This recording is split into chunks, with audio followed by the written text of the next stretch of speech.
Hi, Misha here. And my first aircraft video was actually on this critter over here. If I can find where exactly I said it. There we go. The Japanese Mitsubishi F1 along with the F2 airplanes. Probably will revisit those. But today, well, tonight for me right now anyway, I wanted to look at the Mitsubishi T-2. And this is the trainer that actually came much before the F1 and served longer than. And they actually made more of it. So in a way, it's a more important airplane than the F1 itself. And it's based on this aircraft here, the Anglo-French Ciprocat Jaguar. And this is the correct trainer variant of the Jaguar. This is a British version, but gives you the idea. So there's actually a good bit of history here considering it's a trainer. Around 1960, the Japanese Air Self-Defense Force was flying F-104s, still flying some F-86s, and would soon be introducing the F-4 Phantom. And it needed a new trainer. It had been using the T-1, the Fuji T-1, which was a subsonic trainer, and it needed an advanced supersonic jet trainer. The T-1 simply was not sufficient for training its pilots on how to fly a modern jet of the time. So for a time they were using F-86s as advanced trainers, but they needed something that was a dedicated two-seat trainer. So they looked at a few planes in 1964. America was kind of pushing the Northrop T-38 Talon, a very good trainer, and Europe was pushing this here, the Ciprocat Jaguar trainer variant. And France was primarily interested in the Jaguar. So negotiations started off, but a couple of things. Politics weren't playing nice, and Ciprocat wanted too much money. Now, the Jaguar was still kind of in early stages at that point, but you get the idea. The plans dated back. So in 66, they were kind of looking, things fell apart. In 67, Japan announced the TX trials for a new supersonic jet trainer, and Mitsubishi, Kawasaki, and Fuji all submitted designs. And late that year, Mitsubishi was declared the winner. They were given a contract the next year for prototypes and further development and testing of their designs. And by 69, they pretty much had their design worked out, what they were going to build. And this is really when a lot of the final elements that resembled the Jaguar came into being, especially the engines. But they did come up with a bit of a different plane. Then in 1971, this would first be shown and flown. It was shown in April of that year. It rolled out. The first prototype did. And then in July, it had its first test flight. And then there were 4 or 5 pre-production models by 73. The name was changed from XT2 to just T2. And the first production planes were ready by 1975 and were fully in service and being used by 1976. This was the first domestic design in Japan to go supersonic. It was a very good advanced trainer for its day and time. Yes, it was very much based on the Jaguar, but it had a lot of its own features. The Jaguar over here is about 50... There we go. About 57 meters long with about a 28-foot wingspan. It can get up to about Mach 1.6 with an altitude max of around 46,000 feet. The T-2 is a little bit longer at about 58.5 feet long, but it has a narrower wingspan of only about 25 feet and some small change. It too can get up to about Mach 1.6, but it can climb a bit higher up to about 50,000 feet.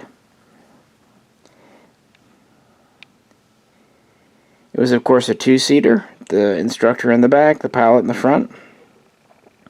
Now, interestingly, most of these were actually made where they could be armed. Of the 90 built, 62 were built able to accept weapons. This would include a 20mm cannon, and it could take 2 AIM-9 Sidewinder missiles that had a total of 3 hardpoints. So even though this was a dedicated trainer, it could be armed for either training, weapons training, or in an emergency, it could be pressed into service. They would produce these up to around 1988, and this would be Japan's primary trainer all the way up to 2006. So it would still be used as a jet trainer through the early days of the F2 program. Now, interestingly, when they went for the T2, and one reason they put a lot of effort into this, took time to develop it, they were hoping they could get a trainer going and then morph that into a combat fighter.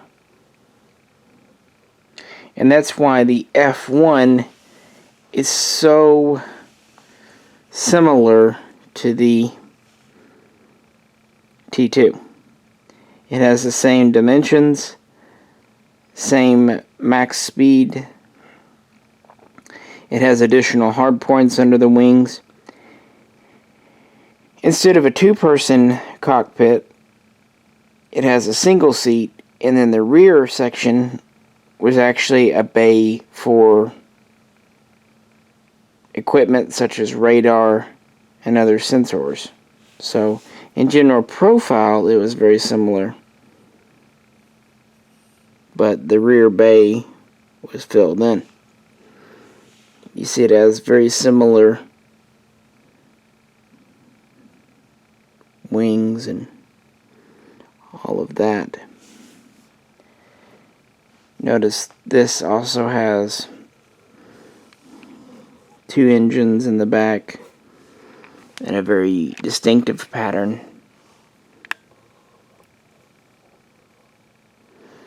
Very long and thin design. And silver.